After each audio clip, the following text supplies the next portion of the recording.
Selamat berjumpa, melanjutkan episode atau video yang kemarin tentang meditasi atau sembah catur di Wedotomo. Kali ini saya akan membahas tentang sembah jiwa atau sembah sukmo dan sembah rasa, atau jadi meditasi kalau kita padankan ya, kita ambil kemiripan itu meditasi menuju ke hening dan meditasi menuju ke semesta. Nah, ini di serat ini disebutkan sangat detail dan baik itu suasananya, perjalanannya sampai tata caranya disebut secara detail. Sangat menarik sekali. Seperti apa? Ikuti terus video saya sampai selesai. Namun sebelumnya kami ingatkan Anda untuk terlebih dahulu subscribe, like, dan menekan tombol lonceng agar tidak ketinggalan informasi video-video menarik dari kami.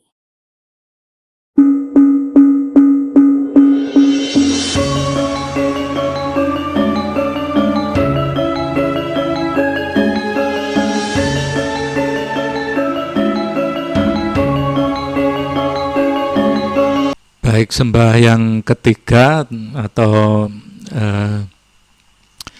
meditasi yang ketiga itu disebut sembah jiwa atau sembah ke sukmo. Jadi perjalanan meditasinya. Nah, ini disebutkan bahwa ini sangat penting, disebut sebagai penghabisannya tindakan atau mulai kita penghabisan, maksudnya kita sudah mulai masuk ke alam hening itu sendiri. Jadi disebut begini, sayekti luwih perlu ingaranan pepuntoning laku, kelakuan tumrap kang bangsane batin, sucine lan awas emut, kemudian mring alaming lama maut. Jadi sebenarnya lebih penting disebut penghabisannya tindakan yang bersangkutan dengan batin. Jadi ini penghabisannya tindakan. Kita sudah mulai masuk ke hening dan sudah benar-benar hening, tenang. Nah, pembersihnya dengan awas dan ingat.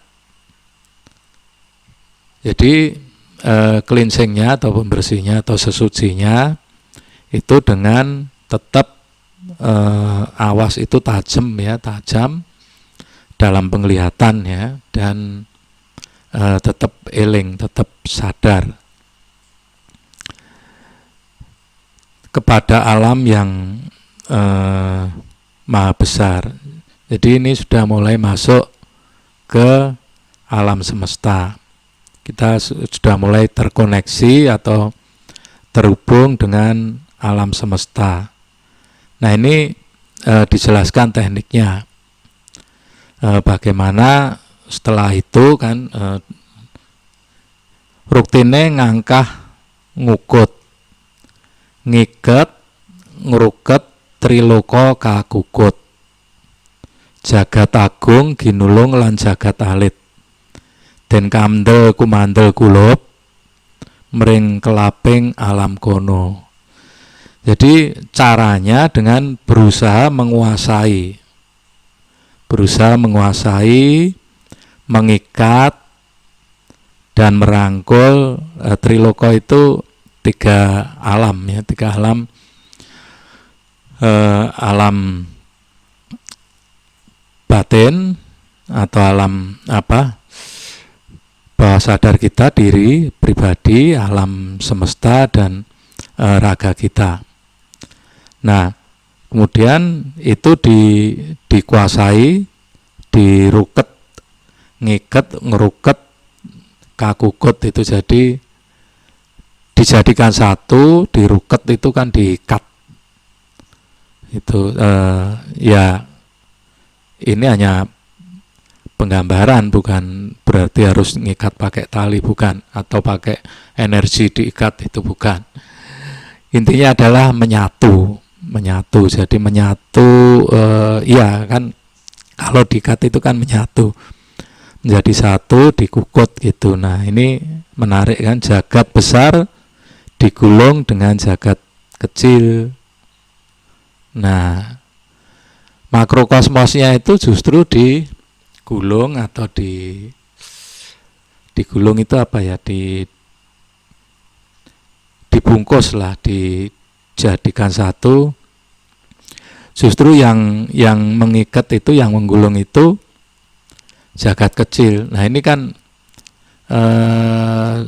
sejalan dengan konsep Wiseso Winiseso Wus. Iya, jagat besar itu kan, makrokosmos itu secara hakikat tidak punya kehendak. Yang punya kehendak kan jagat alit, pribadi manusia. Nah, itu yang bisa mengukut kita, yang menguasai semesta ini. Jangan terbalik, kita yang dikuasai oleh semesta. Jadi jagat agungnya itu digulung oleh jagat alit. Ini ada pesannya, den kandel kumandel kulub mering kelaping alam kono. Jadi yakini, den kandel kumandel itu tetap yakin, tetap percaya, tetap berani ya, yakin, kemudian mering kelaping alam kono, terhadap kemilonya atau gemerlapnya alam di situ, di saat kita meditasi itu. Jadi ketika terjadi penyelarasan antara alam pribadi kita, vibrasinya dengan vibrasi semesta, itu semesta digulung dengan vibrasi kita, itu kita harus yakin bahwa di situ itu nyata keadaannya di sana itu memang benar-benar kita lalui dan kita rasakan. Itu teknisnya. Jadi kemudian ada keleme mawi limut, jadi tenggelam rasanya dalam suasana, dengan suasana berkabut. Jadi kelem itu kan tenggelam. Nah, ini maksudnya ketika kita berada dalam keadaan tersebut itu kan seperti masuk ya, nyemplung itu bahasa Jawa, seperti tenggelam di alam bawah sadar kita kan. Ya bukan seperti, memang kita tenggelam di alam bawah sadar itu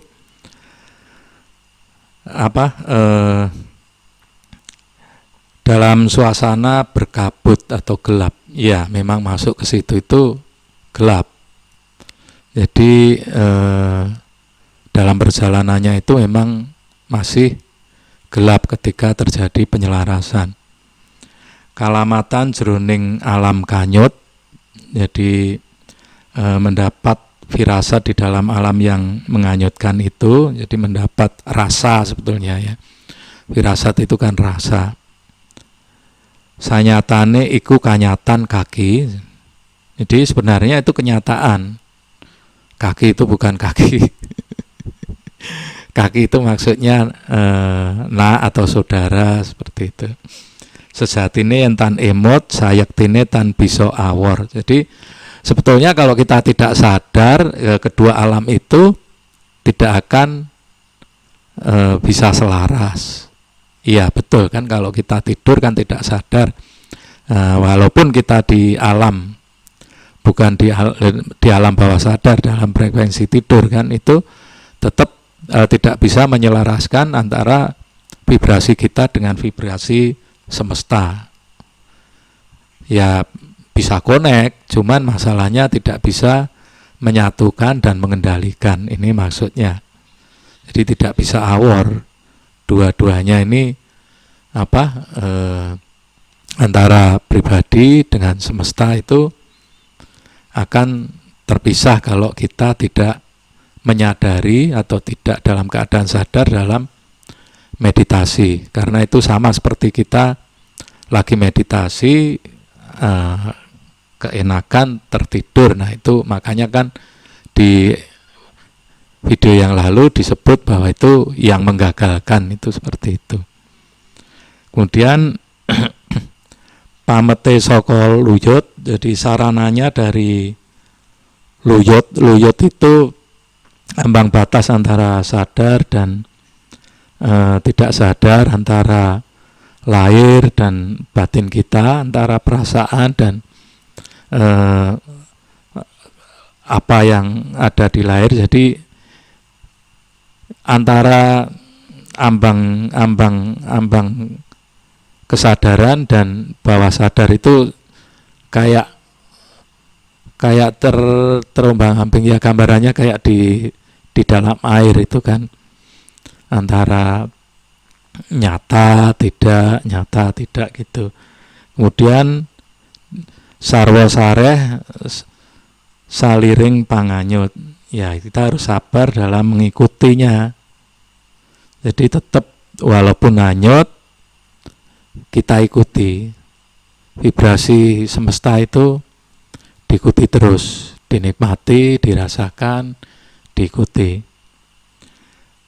Lamun yitno kayitnan kang miyatani. Jadi kalau kita itu waspada, yitno itu waspada, dan kewaspadaan yang dapat diandalkan itu tidak lain dari diri pribadi yang terlihat di situ. Jadi ya itu kewaspadaan kita, kesadaran kita yang mengendalikan. Jadi kangkaton tinonton kono. Jadi tarlen mung pribadi ini pun kangkaton tumonton kono. Jadi tidak lain hanya pribadi kita yang terlihat di situ, artinya yang aktif untuk ngukut vibrasi semesta tadi, ngukut triloko tadi. Ini teknis banget sebetulnya kan, dan ini memang perjalanan dalam meditasi. Jadi teknisnya secara gamblang dijelaskan di Witotomo. Kemudian nging ayo salah surup, tapi jangan salah terima. Kono ono sejati ning urup. Di situ ada cahaya yang sejati. Yaiku urup pangarep uriping budi. Jadi sebuah cahaya yang memimpin pangarep itu kan di depan, dia memimpin uruping budi, ya nyalanya atau cahayanya budi kita, jadi hati kita. Sumirat sirat narawung katyo kartiko katonton. Nah, ketika dalam keadaan di situ itu seperti bercahaya putih, lebih jelasnya seperti banyak bintang yang bertaburan. Jadi seperti kita dalam suasana di bawah sinar bintang yang bertaburan. Jadi terang sekali juga enggak, gelap juga enggak, remeng-remeng juga enggak, terang, tapi terangnya tidak menyilaukan. Kalau saya pribadi sih seperti purnama, tapi ini ya mirip ini penggambarannya ini dengan Kartiko itu kan bintang ya. Kalau Kartikonya Abior banyak gitu ya, kan seperti bulan kan. Kemudian dilanjutkan bahwa yogi yaiku wenganing kalbu kabukane kang wengku winengku. Nah ini itulah terbukanya hati, terbukanya yang kuasa dan menguasai. Balik lagi ke konsep wisesa winisesa wus. Ini bahasanya karena di dalam sastra kan dia pakai kosakata yang lain. Wengku winengku. Wengku winengku itu kuasa menguasai. Kalau wewengkon itu kan daerah kekuasaan atau kekuasaan. Sama dengan hampir mirip konotasinya mungkin ya. Beda-beda dikit tapi secara garis besar itu hampir sama dengan wisesa. Wisesa itu jelas kalau wisesa itu penguasaan. Kuasa. Nah ini karena di dalam sastra, dalam tembang ya menyesuaikan guru lagu atau vokal sesuai dengan jenis tembangnya, gambuh kan gitu. Jadi di situ ketika kita mulai mencapai rasa bahwa kita itu berada di suatu tempat yang terang, kemudian ya setelah perjalanan terhanyut tadi kita ikuti sampai tetap harus dalam keadaan healing ya, itu sampai suatu suasana ketika kita berada merasa di tempat yang terang, terangnya tidak menyilaukan tapi juga tidak remang-remang, seperti terangnya diterangi banyak cahaya bintang. Itulah terbukanya kalbu, terbukanya kalbu kita, hati atau alam hening. Jadi alam hening itu apa? Itu alam di mana terbukanya siapa yang kuasa menguasai. Ya, artinya ketika sampai di situ kita sudah memegang kendali, sudah menjadi yang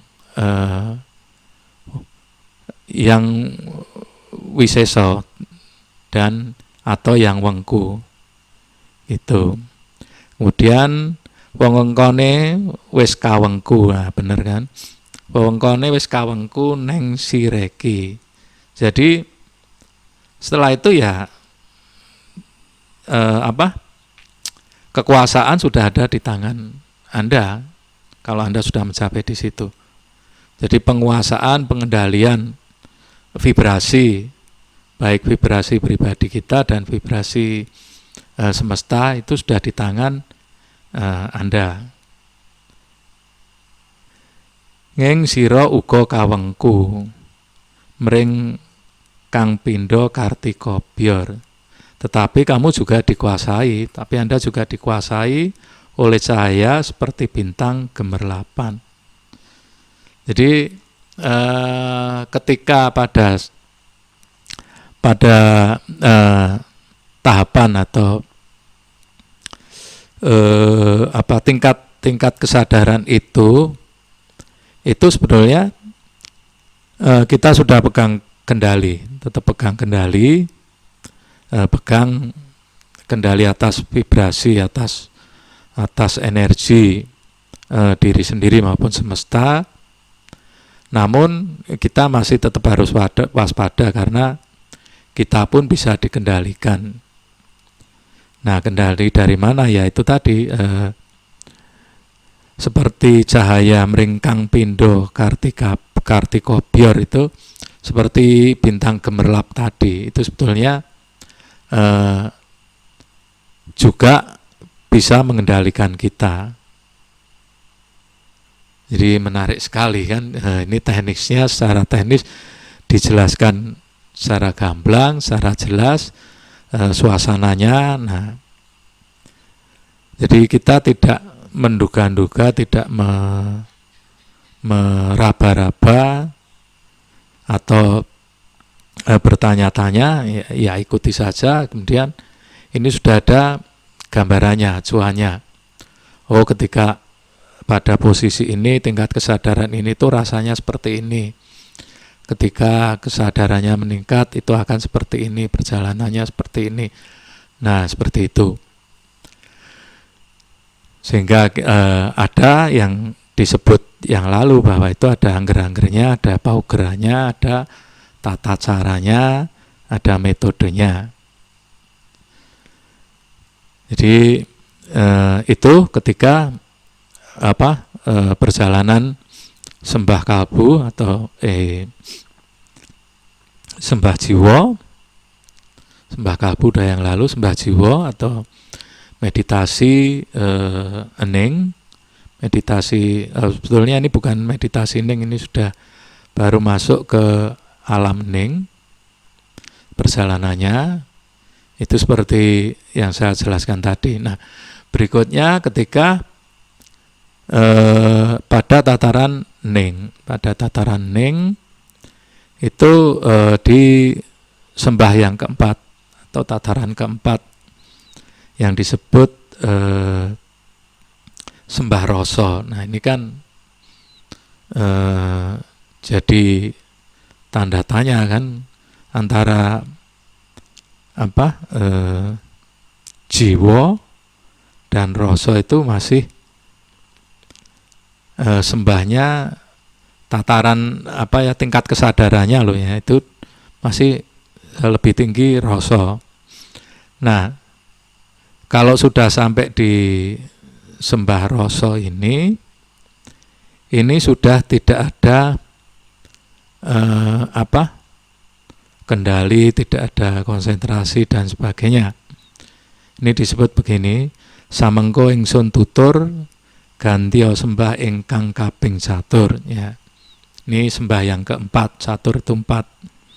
Sembah rasa karasa wasing dumadi.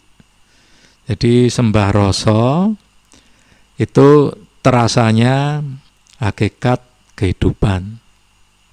Dadine wis tanpa tuduh, tanpa tuduh. Kalau tuduh itu nuduh, tuduh itu petunjuk. Dadine jadi itu berjalannya sudah tanpa petunjuk. Mung kalawan kasing batos. Jadi hanya dengan keyakinan, kesentosaan batin. Ini jadi sudah mulai ke rasa. Kalau rasa sudah tidak perlu pakai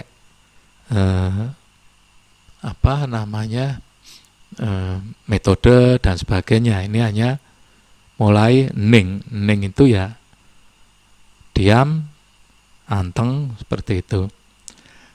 Nah, ini ada nasihat, kalamun durung lugu ojo pisan wani ngaku-ngaku. Nah, kalau belum benar-benar menemuinya itu jangan berani-berani mengaku sudah sampai ke sana. Karena bisa ini antuk siku kang mengkono iku kaki. Jadi bisa mendapatkan siku itu hukuman atau ya istilahnya ada resiko lah. Resiko. Kenogo wenang muluk kalamun wus podo melok. Jadi ibaratnya itu boleh dikata berhak mengatakan apabila memang benar-benar sudah mengalami, sudah mengetahuinya. Makanya ini tidak bisa diceritakan secara gamblang karena itu perjalanan batin, perjalanan spiritual masing-masing. Kenapa? Nanti supaya juga tidak terjadi tersugesti, oh kok saya belum mengalami, itu malah nunggu-nunggu nanti namanya sudah tidak hening lagi. Baik, saya lanjutkan dulu. Meloki ujar iku yen wis ilang sumelanging kalbu. Jadi kenyataan yang dibicarakan ini bila sudah hilang keraguan-raguan di hati.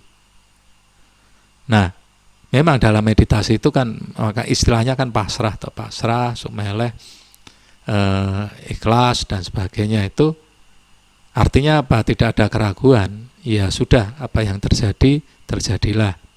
Dinikmati, dirasakan. Itu amung kandelku mandel marang ing takdir. Jadi hanya meyakini dan mengandalkan perjalanannya itu. Iku den awas den emut den memet yen arso momot.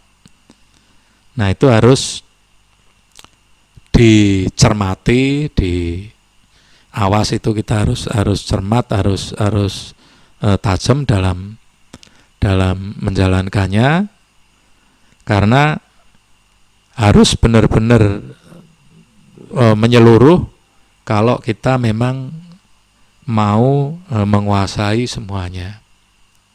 Jadi seperti itu. Nah ini kan tentang meditasi Jawa yang tahap kesadaran ketiga dan keempat, ketika mau mencapai dari semesta ke hening, itu seperti itu. Sehingga sangat detail, sangat jelas teknik dan situasinya, apa yang ditemui, apa yang dirasakan. Namun demikian ya seperti pesan tadi bahwa kalau memang belum mengalami ya jangan bilang mengalami. Kemudian kalau belum mengalami, belum merasakan, ya tidak usah tersugesti untuk ke situ. Supaya apa? Supaya kita tetap dengan tata cara tadi, yang seperti yang di video yang lalu itu ada tata caranya. Kita tetap dalam keadaan awas, eling. Nah, yang ini tadi tetap yakin. Supaya nanti ketika meditasi tidak menunggu-nunggu. Ini kok saya nggak ketemu cahaya, ini kok saya nggak ketemu alam lamaot yang terhanyut seperti itu ya. Yang nggak ditunggu. Kalau itu ditunggu berarti Anda tidak meditasi malah. Jadi nikmati saja, diikuti ya, ini seperti tadi.